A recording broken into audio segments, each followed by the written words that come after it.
Inaasahang milyon-milyon ang pupunta sa Quirino Grandstand para sa Grand Evangelical Mission ng Iglesia ni Cristo mamayang hapon. May live report si Jay Sabale. Jay? Igan, puspusan ang ginagawang paghahanda ng mga organizer ng Grand Evangelical Mission ng Iglesia ni Cristo na gagawin dito sa Quirino Grandstand sa Maynila. Nakahanda na ang mga monoblock chairs, ang entablado, puno ng bulaklak, ang mga ilaw na gagamitin ay tinetesting na rin. Nasa ang milyon ang dadalo sa nasabing event, kaya bukod sa sariling security ng Iglesia ni Cristo, magtatalaga rin ng daang-daang pulis. Magde-deploy rin ang AFP ng Augmentation Force. Meron ding first aid station na itinalaga rito. Nilinaw ng Iglesia ni Cristo na ang gagawing pagtitipon ay walang kaugnayan sa politika, kundi isa lamang pagpapalaganap ng Ebanghelyo. Nakatakdang magsimula ang pagtitipon ng alas 5 ng hapon, ngunit inaasahan na bago pa magtanghali ngayong araw ay magdadatingan na ang mga sasali sa pagtitipon.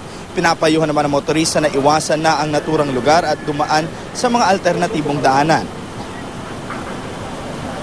Mula sa MMDA, alas 12 na tanghali, isasara ang southbound lane ng Ross Boulevard na magsisilbing drop-off point ng mga dadalo. Isasara rin ang Katigbak Drive, South Drive at Independence Road at Osmeña Highway sa Maynila. At meron din namang mga alternative routes papuntang Osmeña Highway. Para makarating dito sa Nagtahan Taft at Taft Avenue ay maaring dumaan sa Quirino Avenue.